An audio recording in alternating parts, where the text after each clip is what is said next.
Today's April 1st, 2024. I'm honored to have with me Potkin Azarmehr from London. We got to meet a couple months ago in January, and he's all the man that comes across on video and more. So it's my honor. I love his videos, and you should check out his channel. I'll show it up in a little bit. But Potkin, maybe you can tell us a little bit about what has been preoccupying you, and what is your quest? So in the last couple of months, since the Persian TV station that I've been working with for the last 14 years closed down, I've been concentrating on my YouTube channel.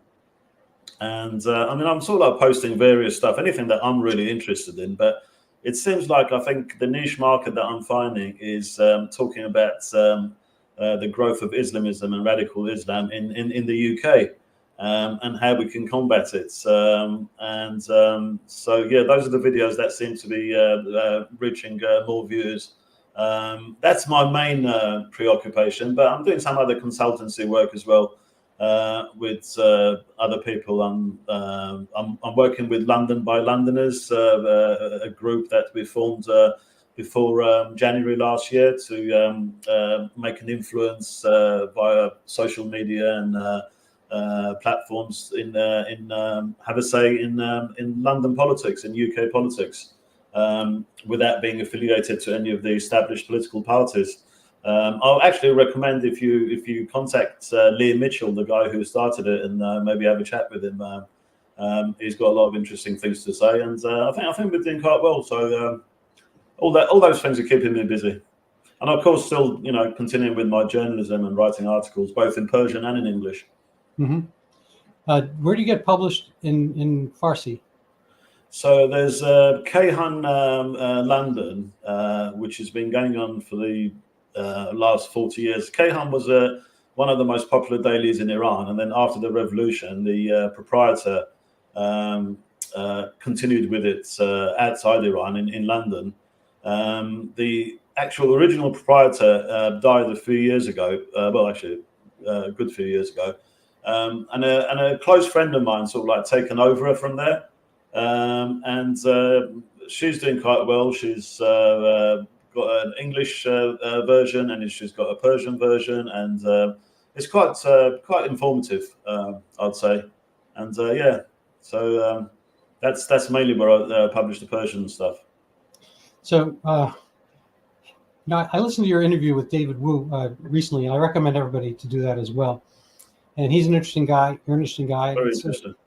But one of the things you mentioned, speaking about Persian, I was at a Persian restaurant I lived outside of Boston, and they had a beautiful display near the front door. I'll maybe put it up a little bit later if I can find it while you're speaking. But you were talking about kind of the essence of Persian, and the last time we spoke, you were discussing that the Islamic Republic in Iran is more Islamic than they kind of would just as soon let the Iran part disappear. They don't necessarily see themselves as national Iranis. They kind of see themselves as an international Islamic force more. And I think you're having the sense that there's a Persian nest. There's something that will outlive the Islamic Republic, and as it has outlived other invasions and regimes and so forth. How does that manifest right now? And do you see the same thing perhaps going on in Turkey with kind of the secular pushback against Erdogan? Yeah, I think, especially in the Middle East, most of the countries that exist today are artificial countries. Someone's drawn a map, Pico Sykes, as everyone heard of them, and they've just said, right, this country is Lebanon, this country is Syria, and many of these countries didn't exist before. The few real countries that do exist, Iran is one of them. Egypt, Turkey, and Israel probably are the ones in the Middle East. These are real countries. These are not countries that someone sat down and say, draw on the border and say, right, this, let's call this country this and that. And Persia has existed for over 2,500 years, and it has got a very, very rich culture. It's been instrumental in world civilization in terms of its contributions. And even though, because of its political position, it's been invaded many times. Usurpers have come and gone, but in the end, even if there's been a military defeat at the hand of the usurpers, what's happened is the Persian culture has always won them over. The invaders, the usurpers, they've become Persian. This has happened with the Arabs. This has happened with the Mongols. This has happened with the Turks. No matter how brutal they were, the attractiveness of the Persian culture has made them Persian. And we see the same thing again. I actually see this regime as another Arab invasion of Iran. Most of these Ayatollahs, they're not even born in Iran. You have to understand. Most of them are born in Iraq and in Lebanon. They were actually imported to Iran. So they have no love for the Persianness, for the Iranianness, for the Iranian traditions, for the culture.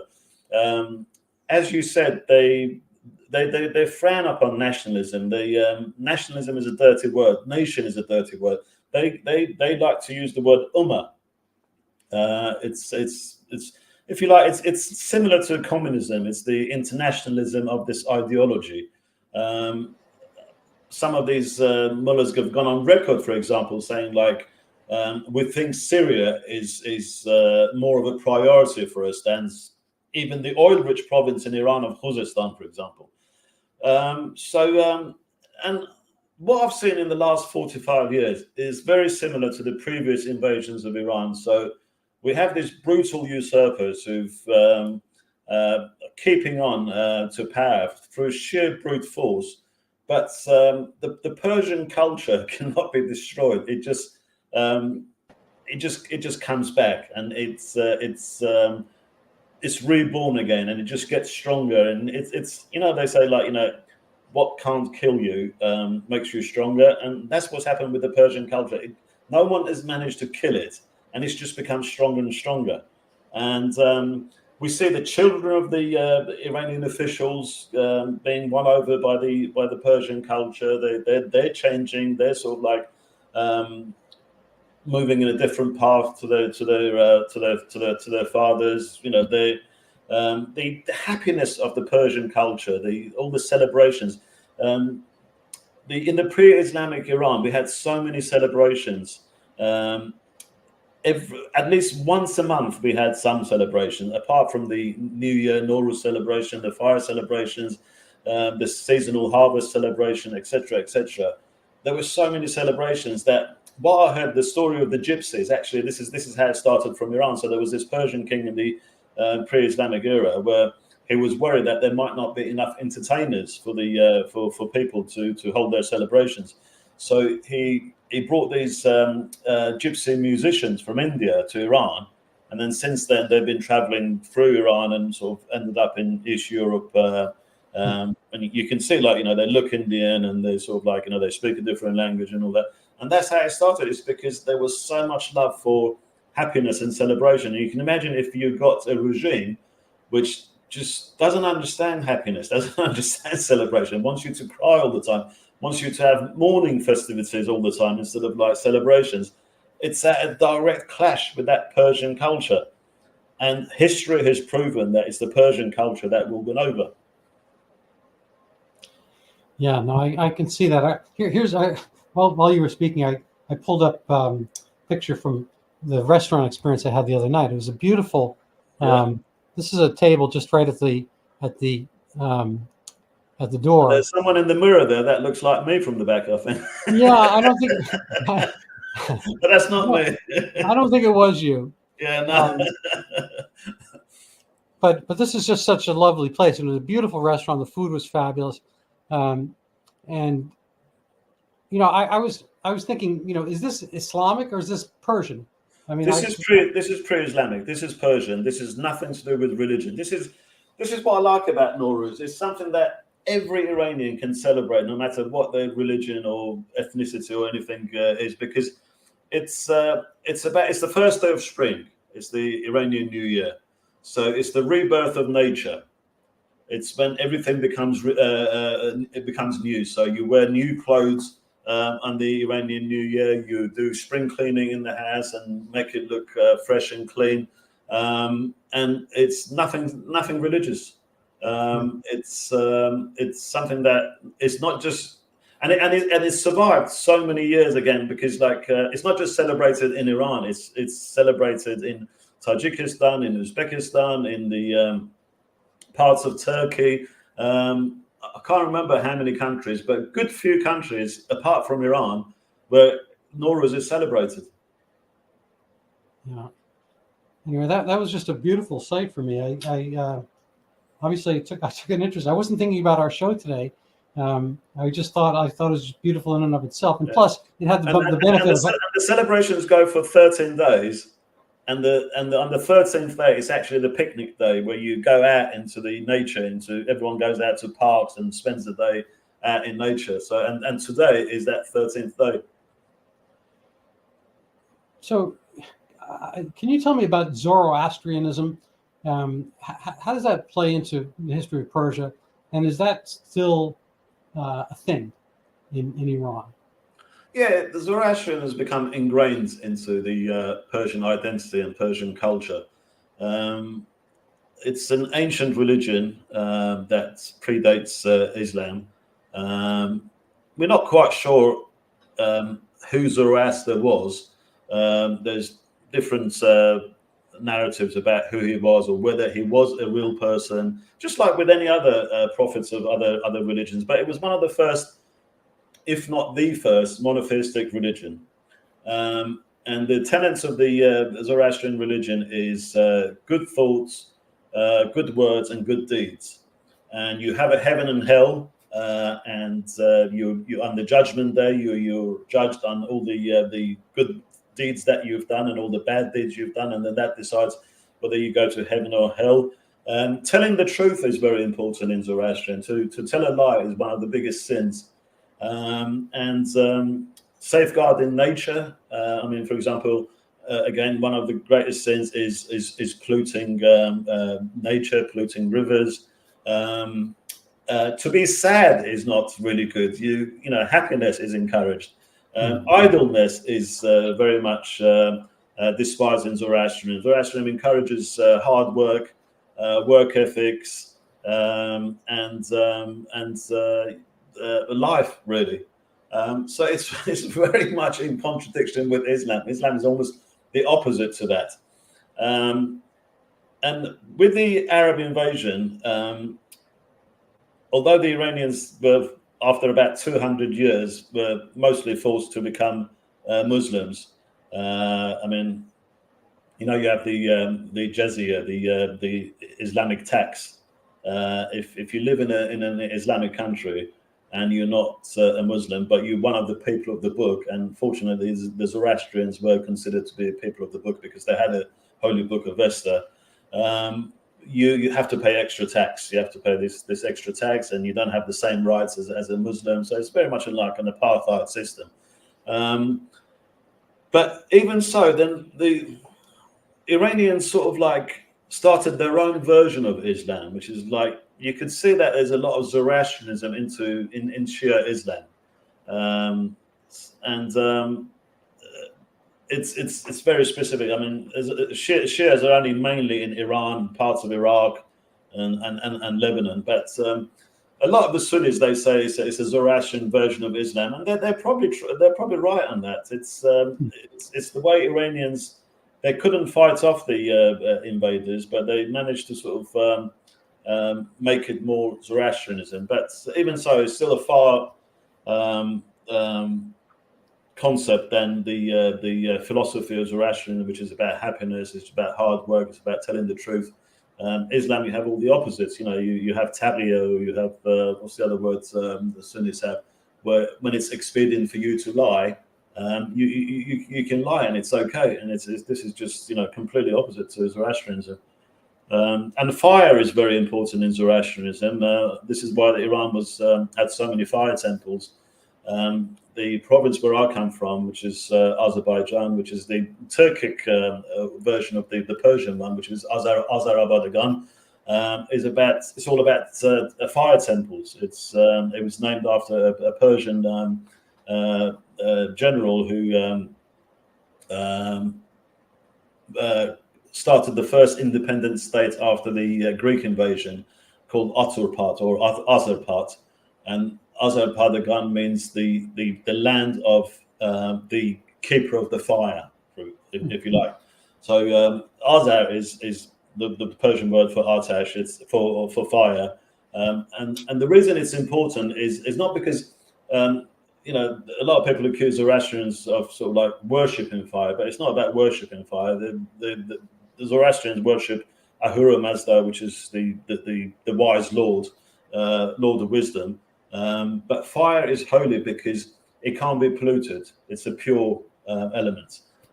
So every time you hold the fire, it's sort of like manifesting its purity, its warmth, its light, the light it gives out. But they don't worship it. But fire is a very, very important element in Zoroastrianism. I think you have something. The thing is, you see, Zoroastrianism matches the Iranian nationhood. It's a bit like with the Jews. I mean, the Jewish religion and the Jewish nationhood, they match. They're compatible. Islam and Persianness is not compatible. See, this is what a lot of the young Iranians became more interested in the religion of their forefathers, because they saw that some of the holy figures even in Shia Islam were the people that invaded us and committed crimes, etc. So why are we holding these people in reverence? Whereas the Zoroastrian religion and the Persian nationhood and the Persian culture is compatible. Now, I mean, it's not clear how much of the what we know about Zoroastrianism is what's left, because I think the oldest Avesta, the holy book of Zoroastrianism, that's available, I think it dates back to 16th century. So we don't know how much of what we've got now is what really was there or anything, but the essence of it, the main part of it, we do. It's this Persian tradition that's kept us as a nation alive, despite terrible massacres, genocides that we've suffered at the hands of brutal invaders. So yeah, that's I think it's important. That's why the first king of the Pahlavi dynasty was very pro-Zoroastrian. He was very keen on promoting the Zoroastrian. I mean, before him, for example, just to give one example, we had the names of the month all in Arabic. He changed all that. All the names of the months are now beautiful Persian names, as according to the Zoroastrian religion. And he correctly recognized that we need to go back to our roots to get that strength of patriotism, that strength of nationalism back into us. That's fascinating. As you're talking about the Shah, Reza Pahlavi, I'm thinking that what we saw in '79, we see today, which is the alliance between the left and strange bedfellow, radical Islamists, which really are of the right, the way they, are going kind of backwards, in terms of brutalism, and all the things that supposedly the quote unquote progressives, I'm not sure where they're progressing to, but whatever they think they are progressing to seems quite inimical with the lack of freedom under the imams, Khomeini and Khamenei and so forth. So here's the question. It seems that Reza Shah Pahlavi was taken down by a coalition, part from the left that were angry at the overthrow of Mossadegh, and seeing him as illegitimate, kind of a puppet of the West or something like that. I might be getting this wrong, but you tell me. But they went in bed with the imams. What was the left's expectation in the 1979 revolution, and what's the left's expectation now? And is there any mirroring? Right. So first of all, Reza Pahlavi was the founder of the Pahlavi dynasty, who was succeeded by Muhammad Reza Pahlavi, who was the last Shah who was overthrown in 1979. You mentioned the Mossadegh, and it's important for me to dwell on this a little bit before coming to answer you about how the Iranian left went to bed with the radical Islam. So the 1953, what is become known as the 1953 coup, the mainstream media narrative that's become commonly accepted is that there was this prime minister, nationalist prime minister, who wanted to nationalize Iranian oil. The Shah was a Western puppet. Mossadegh overthrew him, and then he came back to power through a CIA coup. This is complete nonsense, complete Soviet disinformation. First of all, the Shah actually, I mean, this is when you read the mainstream media narratives about what happened in 1953, they say democratically elected prime minister. Mossadegh was never democratically elected. Mossadegh was appointed by the Shah, as according to the constitution, and the parliament then approved that. This was the how the constitution in Iran works. So it wasn't as if like people went and directly voted for Mossadegh. Mossadegh was appointed by the Shah. Iranian oil was actually nationalized before Mossadegh's premiership, before he actually became prime minister. Although Mossadegh did play a part in doing so in the Majlis, in the parliaments, have to give him that. And the Shah was for that. The Shah wanted to do it, but then what happened was Mossadegh went about it the wrong way. So what the nationalization ended up as was Iran faced this boycott and we couldn't sell any oil. So basically, we'd nationalized something and we were getting zero revenue from it. And this was bringing about economic hardship, etc. And then Mossadegh unconstitutionally annulled the parliament in a completely fabricated referendum. I've actually made a 10-minute video about this. I should put it on my YouTube video. I made it for someone else, but I'm sure they will let me to put it on my YouTube that explains what happened. And then, and everyone says like this was an American coup, right? So if you say a coup, that means something illegal was happened. So the Shah illegally then overthrew Mossadegh, whereas according to the constitution, it was the Shah who appointed the prime minister, and the Shah could dismiss the prime minister. Now, when the Shah sent his decree to dismiss Mossadegh, he refused it. So in a way, he was the one who actually carried out the coup. And there was an attempt by the Americans and the British to overthrow Mossadegh after he refused the Shah's decree and the Shah had to leave Iran. But that failed. 3 days later, it was actually a national uprising, which had nothing to do with the Americans and the British. And they were actually surprised themselves. If you read the British Embassy and US Embassy cables and messages, they were saying, we have no idea how this has happened. We tried the coup, but we failed. But now the people are on the streets and they've overthrown Mossadegh. But it was good for the intelligence agencies to then attribute that to themselves, to win credit, because they don't want to say they failed. They don't want to say they failed the coup. They want to say, oh yeah, the original plan failed and we had the plan B. They never had the plan B. They were as surprised as anyone, because after the Mossadegh overthrew the Shah unconstitutionally, so I would say he was the one who actually carried the coup. The people got scared. The people got scared by the rise of communism, and losing the Shah. So they're the ones that actually came on the streets and overthrew Mossadegh. And in a way, the clergy had a hand in it as well, because the clergy were very scared about the communists coming to power. So they organized the mobs as well. So we have to say that as well. So, and then the same people who then carried out that overthrow of Mossadegh are trying to disinform the Western thing, saying like, oh yeah, the Shah was a Western puppet and he was overthrown by a nationalist movement, and then the Americans and British overthrew that nationalist prime minister, and they've completely fabricated a whole story about it. Because now it serves them, to show the. If if you look at all the classified documents that have come out, you will see that the Shah was not a puppet at all. On many occasions, he opposed the Americans, and let me say this: finally, it was actually the Shah who nationalized Iranian oil. If you take nationalization of oil in the sense that we then own the oil ourselves and we got the revenue, it was actually the Shah in 1973, the deal that he made with the consortiums, that really nationalized Iranian oil, and that was when we started getting the revenue.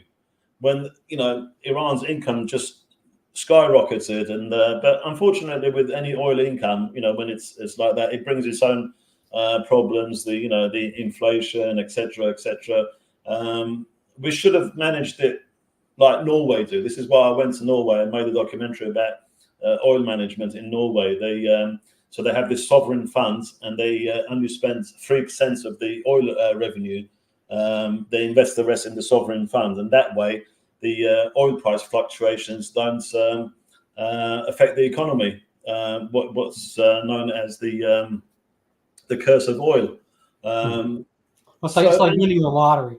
Somebody did a book on people who win the lottery, and most of them wind up, by their own reckoning, more miserable 10 years later than they were before, 5 years later, because they can't handle the wealth, and their friends, prey on them, and they mismanage it. They don't, they're not used to having wealth. So it kind of takes a little bit of education, maturity to work into your money.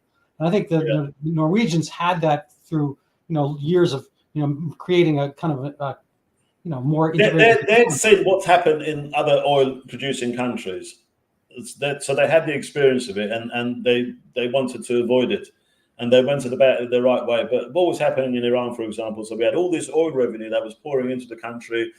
We were importing everything that was going, but we didn't have the port infrastructures to for the ships to come and to offload the goods from the ships. The ships were just like hanging in the ports, and they were paying they were charging a fine for not being able to offload their goods. All these sort of problems that came about, but they could have all been resolved. But as you said, this 1953 disinformation campaign by the Soviets had created this false thing that the Shah was a Western puppet, and we needed to get rid of him for our own independence, for our own nationalism, and it's just turned out to be completely false. And then so what happened was the left went, as you said, went to bed with the Islamists, because the left actually started an armed struggle. So you had several left-wing parties. You had the Soviet Puppets Party, the Tudor Party, which were always taking orders from the Soviet Union. They were more or less disbanded, and their leaders were in Eastern European countries. They used to run a radio from East Berlin, but not really that many supporters left in Iran. But then what happened in 1970 with the guerrilla warfare in Cuba, and how that became fashionable amongst the youth of that era. Some of the Iranian youths tried to copy that as well. So they started these armed left-wing groups, and then one of them decided to take over this police station in northern Iran near the Caspian Sea. These poor people, they were just like conscript soldiers that they killed and took over the station. But it was actually the actual peasants and the workers in that area that went and arrested these guerrillas. But the main youth intellectual discourse was about armed struggle. I mean, if you didn't say armed struggle, then you were compromising. You were not in the mainstream intellectual university type circles. But they were never successful, because ordinary people, I mean, what happened in Cuba was an exception, but ordinary people will never come out and take up arms and go into the streets and become guerrillas. You only have like what they call themselves a vanguard elite, as they call themselves, that sort of like take up guns and do this sort of thing. So it never became a mass movement. And they were struggling because, again, the Shah's secret police had managed to dismantle most of their organizations. Most of their leaders were in prison. But then what came about was this dissatisfaction amongst the clergy with Iran's modernization and its move towards secularization, which was headed by Khomeini, who was in exile. Now, Khomeini, 15 years earlier to the Iranian Revolution, had opposed what the Shah called the White Revolution reforms, which basically meant giving land to peasants and abolishing feudalism, giving the vote to women, that any Iranian, no matter what their religion, could be a representative in the local councils or in the parliament. They could swear on their own holy book. They didn't have to swear on the Quran. So all these like secular reforms. And Khomeini was against that. Khomeini was for feudalism. Khomeini was against giving land to the peasants and abolishing feudalism, and giving votes to women. And that's why he then opposed the white reforms, and he was sent into exile. So completely reactionary. And originally he went to Turkey, then I went to Kuwait, and then Iraq, and he spent most of his years in Iraq, in Najaf. And that's where he wrote his book called Velayat al-Faqih, which was his way of an Islamic rule, an Islamic system. And if the Iranian intellectuals, if the left-wing intellectuals had read the book, or some people criticized the Shah, saying like he should have made that book legal and actually disseminated it within Iran, so everyone could read it and say, "Oh my God, what is this reactionary guy?"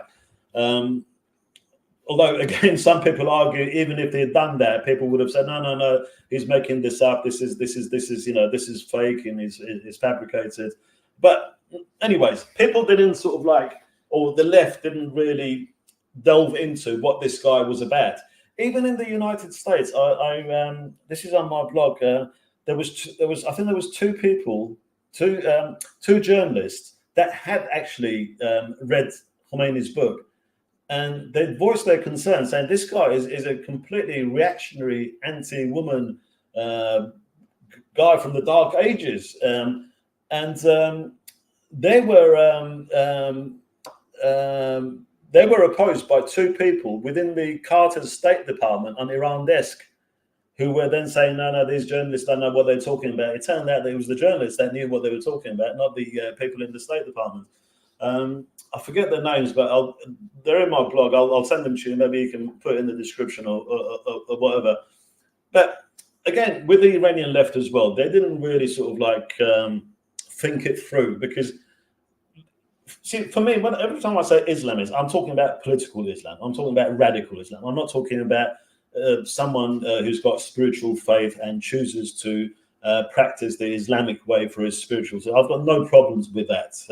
I have a lot of respect for that person as well. I'm not a spiritual person myself, but I respect if someone wants to be spiritual and they decide to, they're more comfortable with the Islamic practice of their spirituality, then that's fine. It's the political Islam that I'm against. It's the radical Islam that I'm against. Yeah, and this political radical Islam that Khomeini started, or he reinvigorated, is actually what far right is. If you want far right, there's nothing more far right than radical Islam.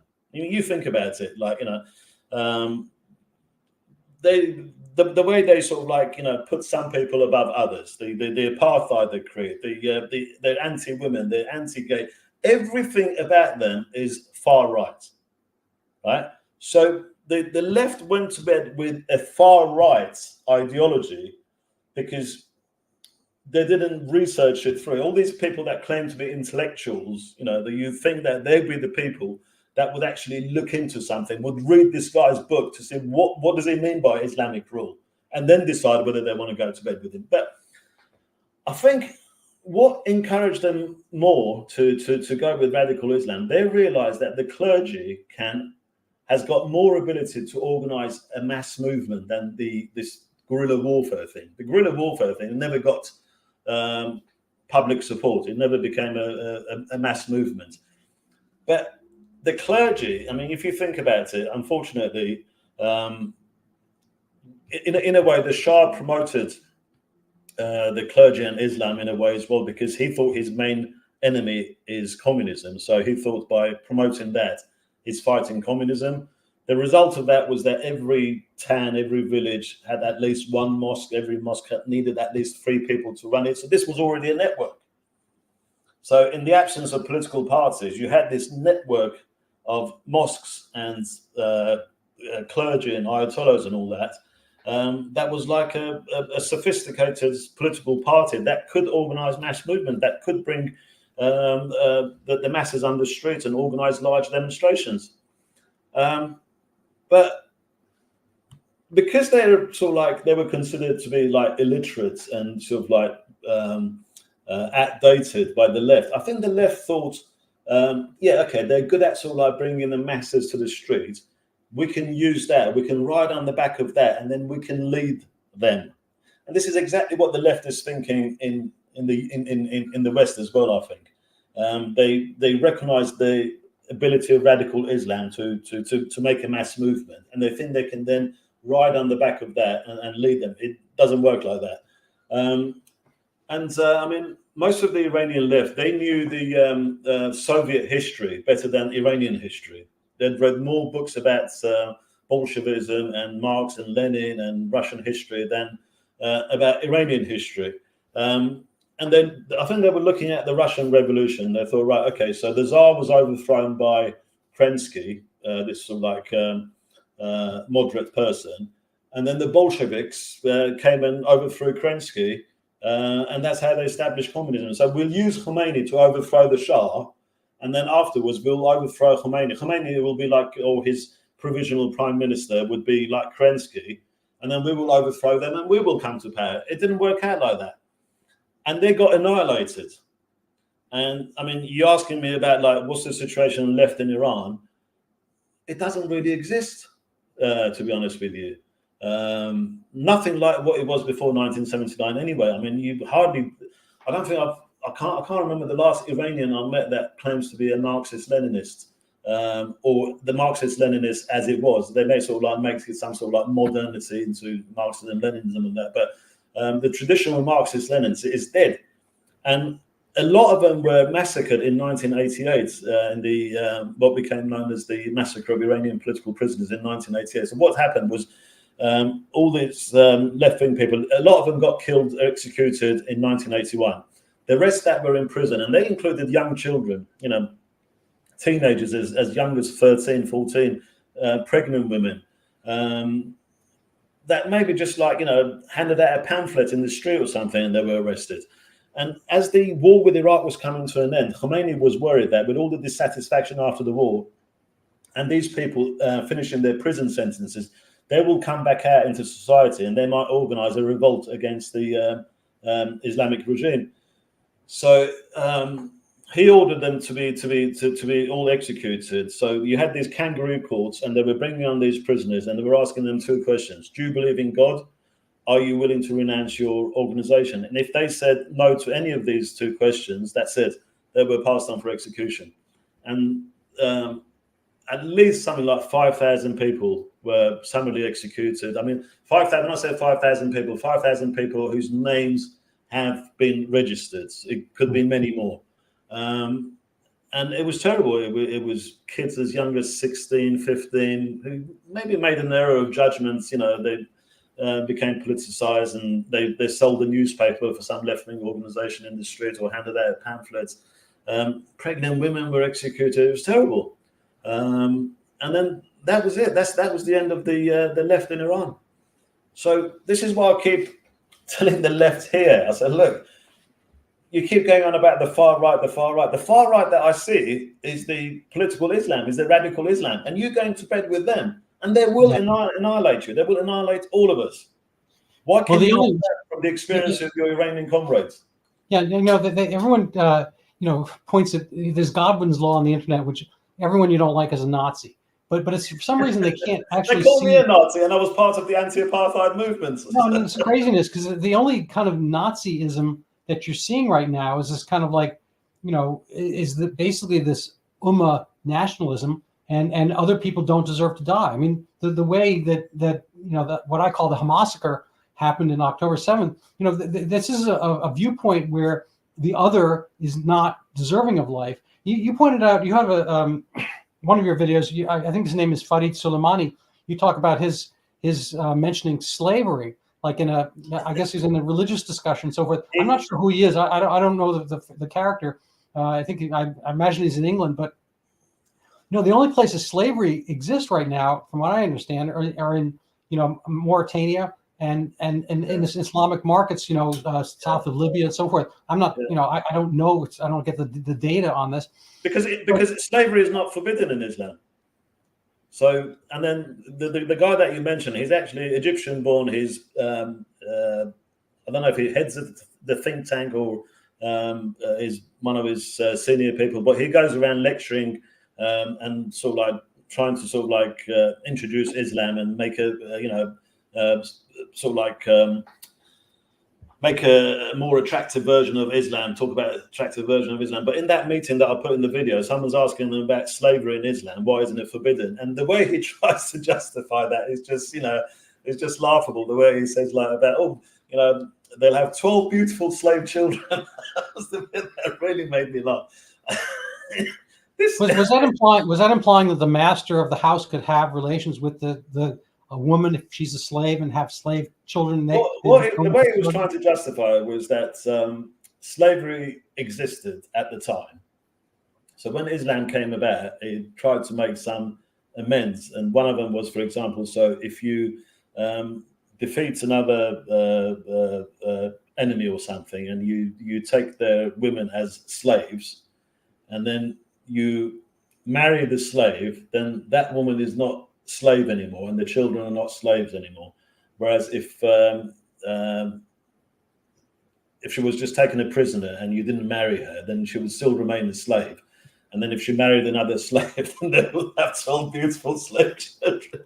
Right. It was just, he couldn't get out of it, and he was struggling to justify, because how can you justify slavery in this day and age? So in the Islamic world, is there slavery, and where does it happen? I'm aware, kind of like in Saudi and Kuwait, there's kind of like this class and maybe caste system and so forth. But does it happen in Iran? Does it happen in I'm aware of it in kind of like Muslim West Africa, but I don't know. Are you aware of any contemporaneous instances?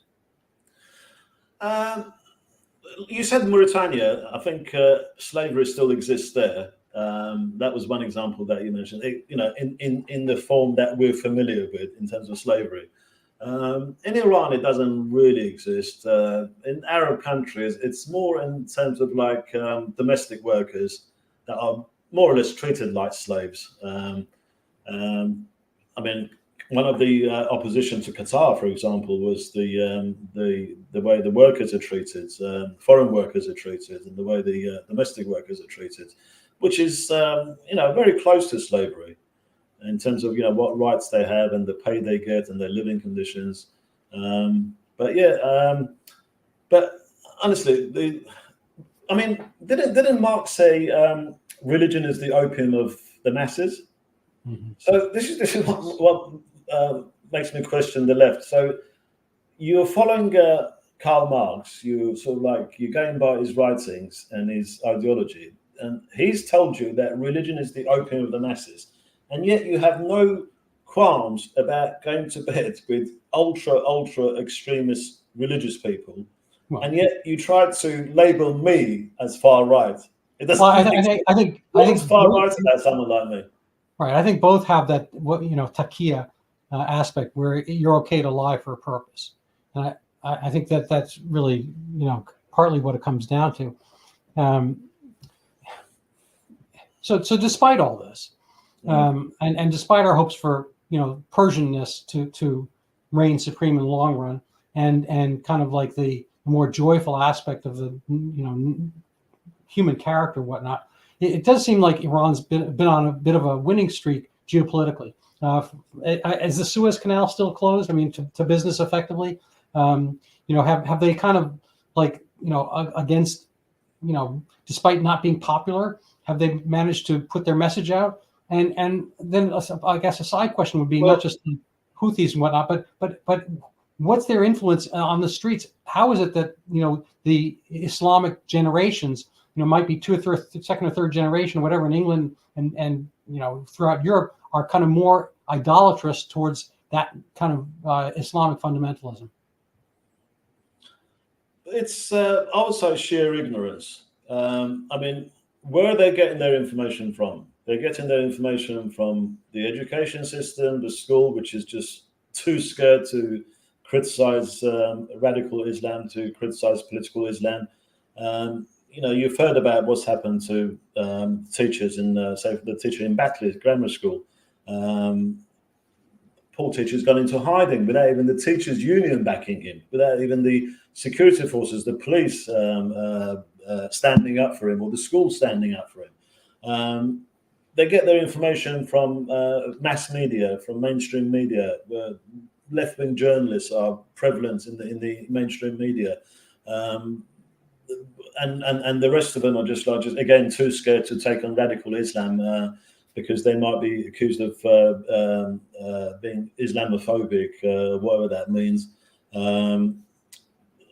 This is the thing. I was doing an interview with Mahyar Tusi.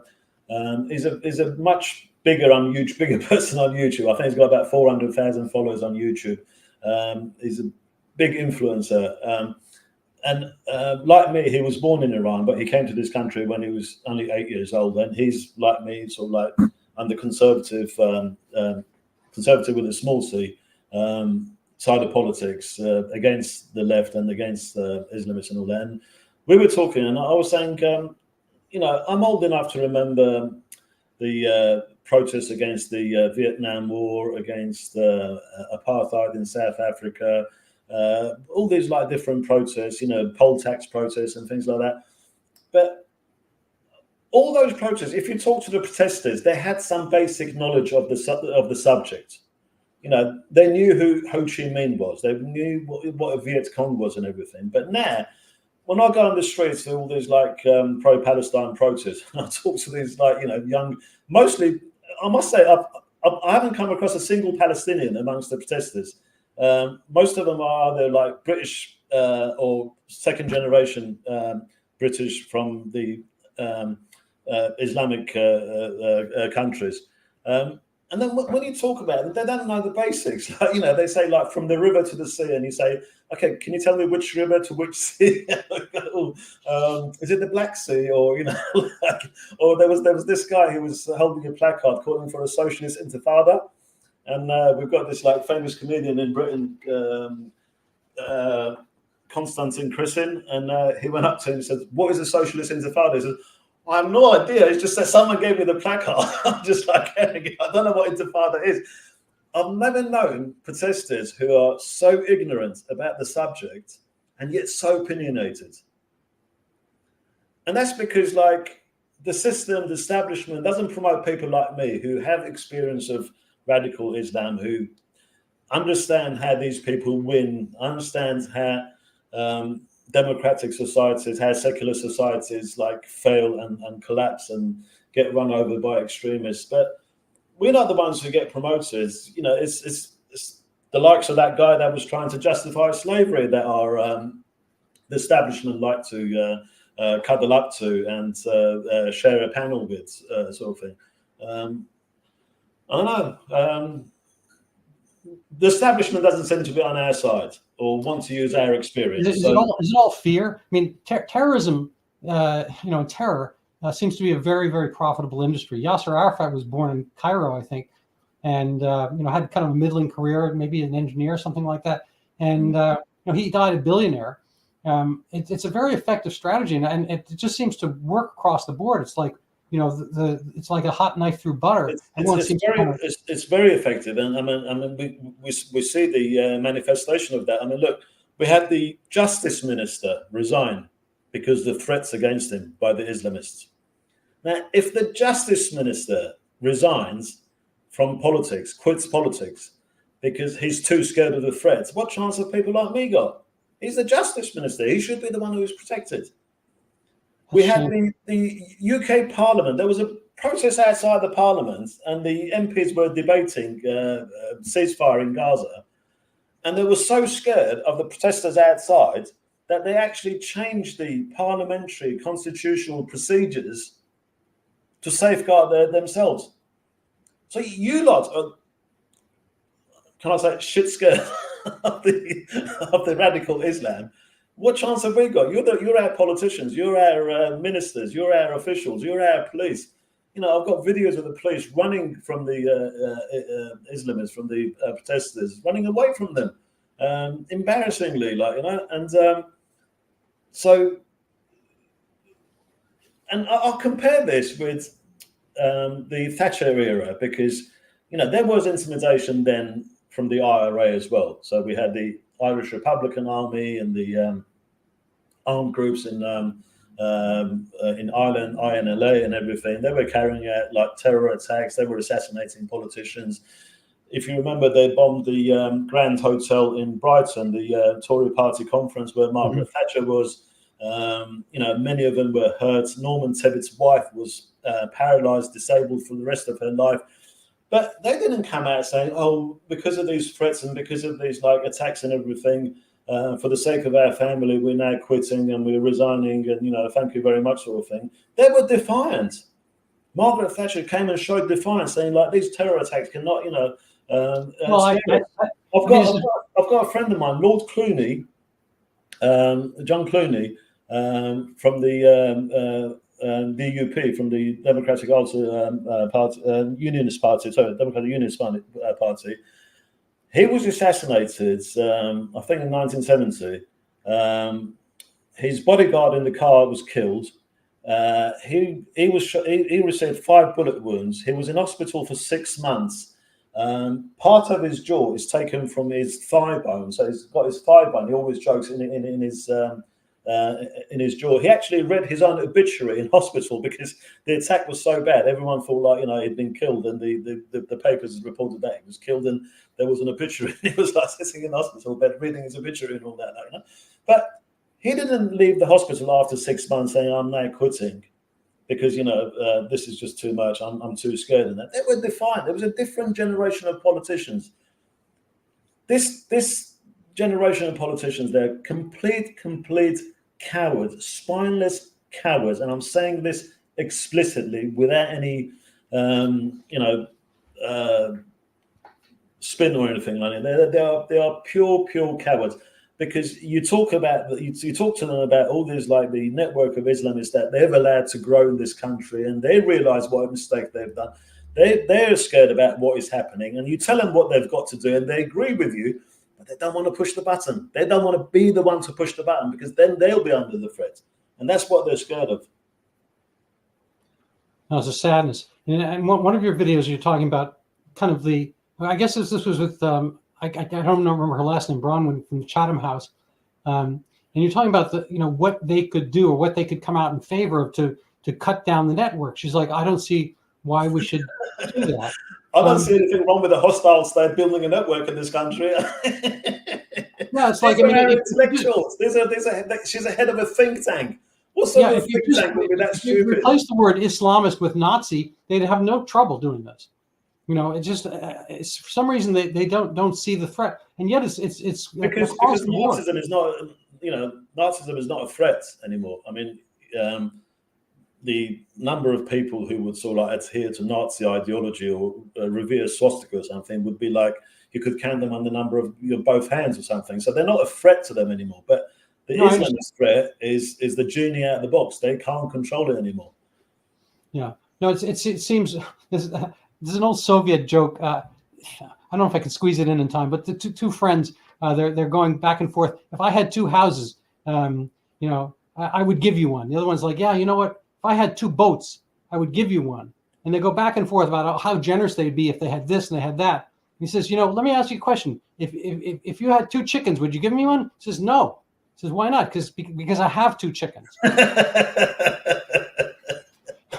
But my point is, in theory, they're all, we don't like this. We don't like taking away rights. We don't like this. But in actuality, it comes down to like, oh, well, what we do have. I stand up against, swastikas. I stand up against white supremacy. I stand up against this. I stand up against that. But what about standing up for the Irani infiltrates? He said, oh no, I'm not going to do that. Why? Because they're here. It's like the chickens. That's the one that's actually there. Well, one of the chants that they were chanting in the pro-Palestine protests here was Yemen, Yemen, do us proud, turn another ship around. I mean, do these people realize what Houthis are about? Have they ever looked into what the Houthis are calling for? How they treat other people, how they treat women. It's just incredible ignorance. It's ignorance on steroids, and yet they're so opinionated. I've been going to a lot of these protests. You may have seen them in my videos. I asked them, do you think Hamas represents the people of Gaza? And they say, oh, yes. And then you say to them, well, when was the last time Hamas held an election? And they're sort of like, they don't know. And then when you tell them, like, it was 17 years ago, they say, oh, yeah, it's because Israel won't let them. I mean, they can build tunnels, but they can't hold an election. So, yeah, there was a, I don't know if I can pull it up there. Just recently, 25 young Yale educators, that's my alma mater, went to Israel. You went to Yale, yeah? Hmm? You yes. went to Yale? Yeah. Back when they would take me. I don't think they would take this me today. You're not sub-intellect anymore. I'm more knowledgeable now than I was then. So they I don't know what the trip was. Anyway, so they went over to investigate apartheid in Israel. And begrudgingly, it's a Newsweek, and they're kind of like, well, we actually found everything the opposite. We went to this university, went on the street. I mean, it's very obvious. I've been there, and it's like, there's calls to prayer, in Tel Aviv and so forth. Yeah. I mean, I've got a video of that on my YouTube channel. You hear the sound of Azan in the middle of Tel Aviv, no problem.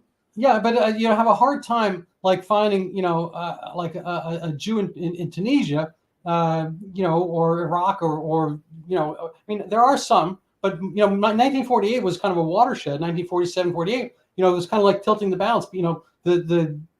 The Jews left all this place; they were forced out, and they're like, fine, you have Israel, go to Israel. So there was a mass exodus, and there were tens of thousands in Morocco, and probably 250,000 in Baghdad and whatnot, all disappeared, whatever. And so here they are in Israel, but you don't see the kind of, you just don't see the same thing in the Palestinian Authority. I mean, the number of synagogues, I think there's an ancient synagogue in Gaza, but it's not operable. There are no Jews alive. I mean, Judenfrei is a German term, but the places that are Judenfrei are, Jew-free, are these wonderful, kind of Islamic republics. I mean, there were Jews in Yemen.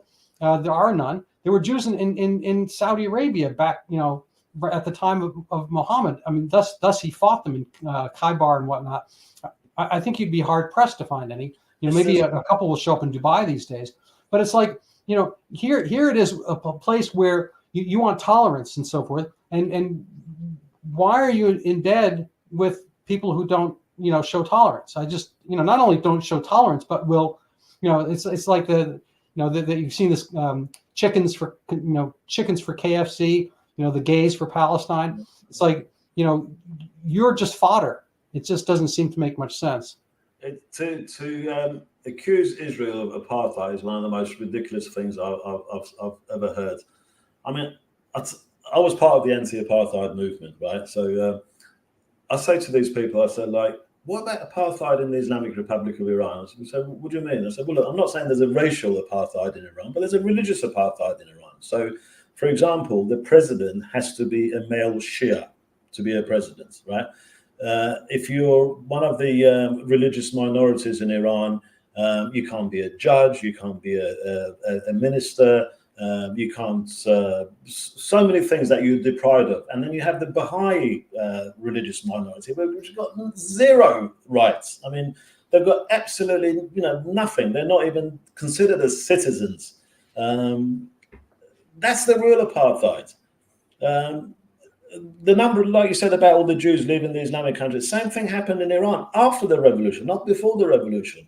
Before the revolution, we had a thriving Jewish community who've been living in Iran for over 2,000 years. And I'll tell you, the Jewish Iranians are some of the most patriotic Iranians I've ever come across. The Iranian Jews in Israel, they celebrate the Persian culture religiously, but with passion, right? That's how passion, because they've lived in Iran for over 2,000 years, so they're part of the identity of Iran. And there's only a few thousand Jews left in Iran after the 1979. Why? Because they're discriminated against, because they don't have the same rights as they used to before 1979. Yeah. There's so many things that they can't do. The Baha'is, I mean, this is one of the things that really annoys me.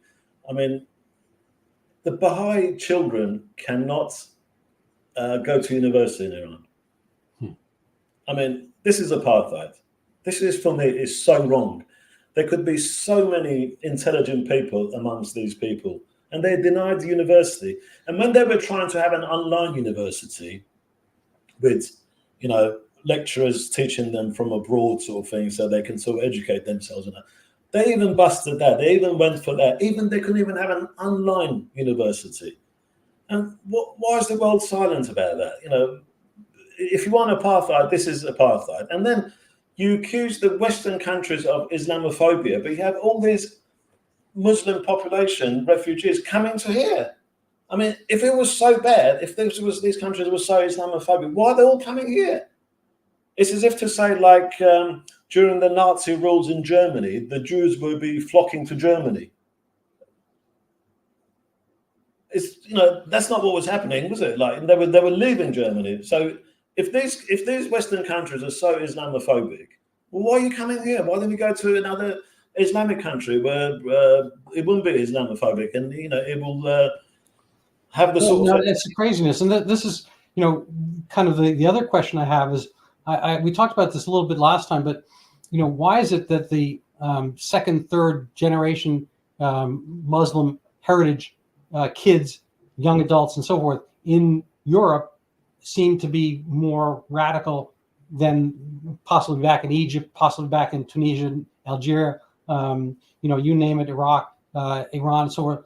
And is it just a matter that they're kind of abandoned by? I mean, so my pet theory is that what's called toxic masculinity. I think Margaret Thatcher back in the day had some toxic masculinity, which is strength and character and protection and so forth. And I think that a lot of Europe has been denatured from protection and from masculinity and from looking out for yourself and so forth. And I think there's been an abandonment in the schools of rationality. I mean, there's kind of this big push here towards transing kids and whatnot. And it's like, I think they need some kind of basics. And if nothing else, Islam and the older religions have some basics. Like you cannot marry, two guys don't marry. A guy can't become a girl. So there's some absolutes. And I think men in particular are kind of left adrift in some of the Western secular countries such as they are today. That I think that those have drifted progressively down some kind of alley of its own creation, which is inimical to the human experience. And I think they're looking for some absolutes. But or it's political, or it's in vogue, or it's power, or it's force, or it's gang. I don't know. You tell me. Again, I think about the Soviet years. I mean, during the Soviet Union years, the communists in the West, they had this misconception of a more just society in the socialist camp, as they call them, in the Soviet satellite countries and in the Soviet Union. They think that there was no unemployment there was no crime there, and it was more equality, and it was all the Soviet disinformation campaign that was driving that. I think one winning factor was that you could have a debate here, and you couldn't have a debate over there. This is. I remember, like, say, if I used to go to Speaker's Corner and I'd argue with these people, this is what I would say to them. I'd say, look, you living in the UK, you can come to Speaker's Corner and you can sort of like advocate for Marxism, Leninism. No one's arresting you. No one's like, the police is not coming here after you and that. If I go to Moscow, to the Soviet Union, and start advocating for capitalism and for free society, I'll be arrested straight away. So doesn't that show that there is some superiority in this system? That was something that I always used to use, and it was like a good winning thing. But what we've seen is freedom of speech has become curtailed here as well. I mean, all the time I load videos on my YouTube, and in the back of my mind, I'm a little bit hesitant, saying like, will YouTube? I mean, with the one about the slavery thing, these people these progressives that was trying to somehow justify slavery. I was trying to promote it through Google Ads. They refused it. Oh, absolutely. Yeah. I've been banned from Twitter on a number of occasions before Elon Musk, and once even after Musk took over Twitter. If it wasn't because of the people that I knew that I could sort of go through, I wouldn't even have a Twitter account now. So whereas in those days we were free to debate, now a lot of us are shut down. I mean, like someone like Tommy Robinson, what is far right about him, right? He's been denied all social media platforms. He's been arrested. He's banned from coming to London. Because how can you do that? How can you ban somebody from coming to London? I have no idea. Because they won't do that to the protesters. No, we had before this Gaza war, on another occasion, we had these people that drove through Jewish areas in a convoy of cars, right, with loudspeakers calling for the rape and murder of Jewish girls and women, right? At least 4 of them were arrested. They weren't even persecuted, let alone being banned from coming to London. Tommy Robinson wanted to go on an anti-Semitic protest, right? Some of the organisers didn't want him there for whatever reason. I don't know if they can do that, but he didn't even put up a resistance. And then 30 police officers come and arrest him. But he's had his bank accounts frozen. His book was banned from Amazon. What he's suffered is just unbelievable. So if we can't have a free debate, if all the time we're scared about like, are we going to be deplatformed? Are we going to have our bank account frozen? Are we going to be arrested? Are we going to be pepper sprayed by 30 police who run away from the Islamists? But all of a sudden when they come with us, they're all so strong and manly sort of thing. Then if we can't have a free debate, then we can't educate people. See, I'm always for free debate. I think even Obama, I heard Obama say that the way to fight hate speech is to have more speech. I'm not sure if he said that, but if he said that, I totally agree with that. Because by listening to different points of views, then I think you make a more informed decision.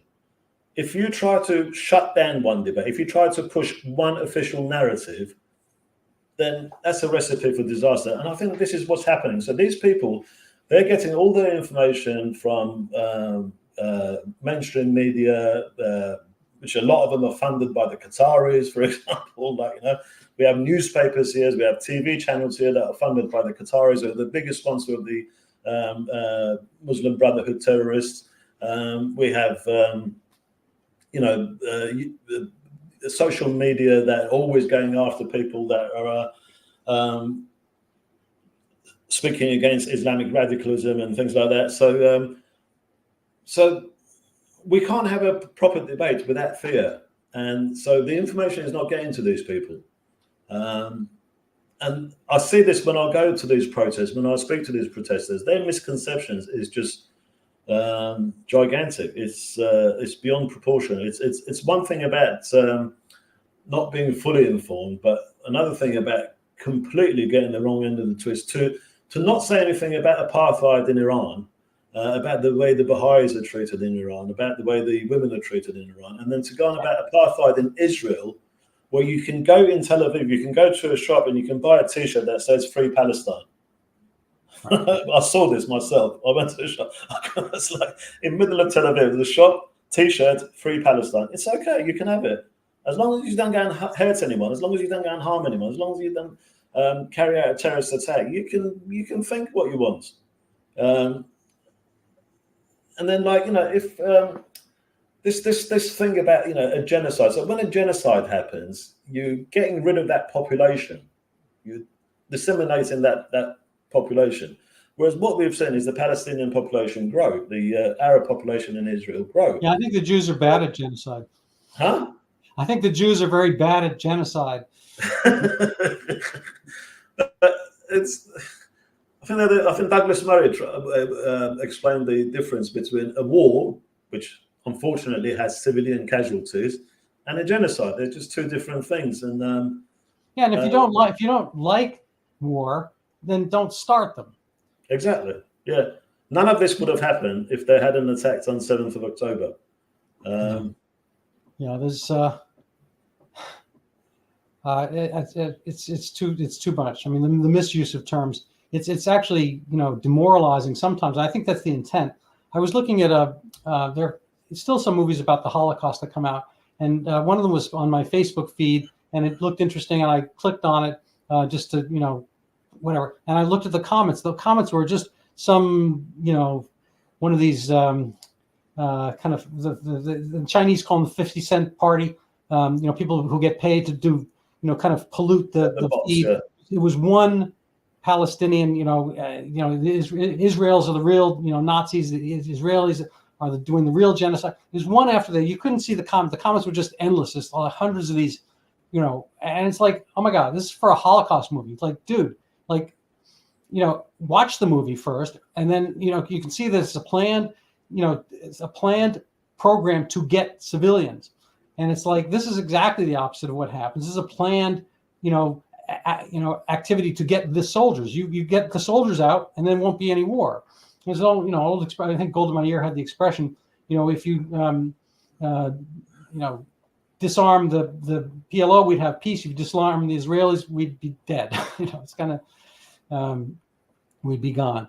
And the misconception they have, and they seem to have been taught that at school, these pro-Palestine protesters, is that there was a country called Palestine, and the Jews came from Europe, and they kicked out the inhabitants of that land and occupied that country.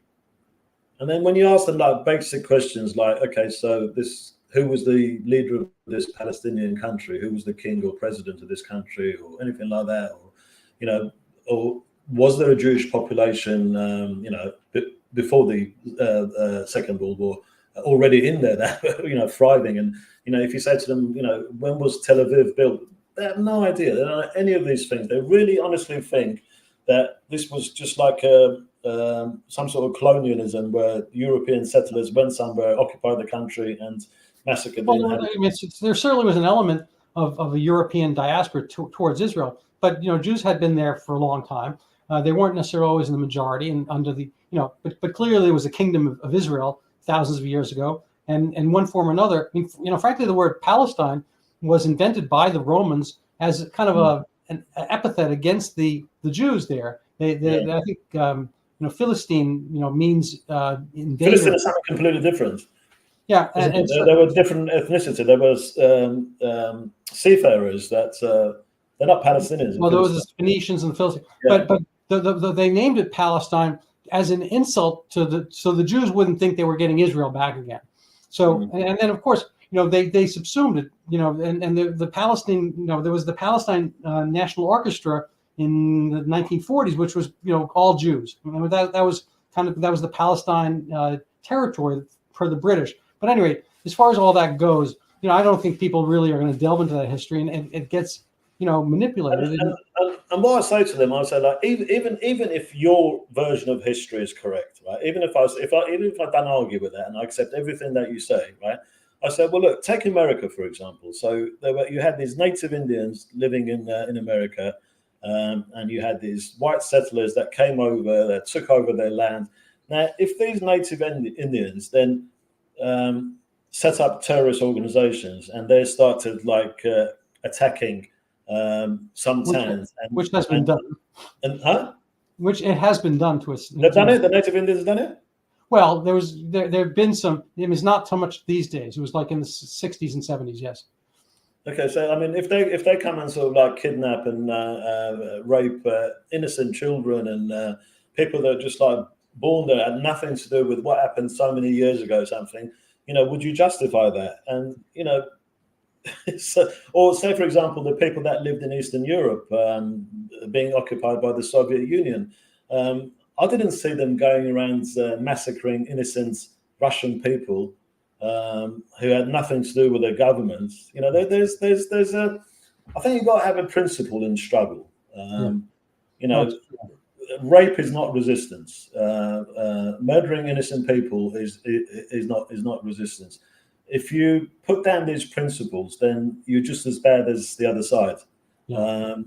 I think a way of knowing how worthy an organization is to support is to study the way they conduct their struggle, and whether they make a distinction between the enemy state and its military machine and the innocent people that have nothing to do with the conflict.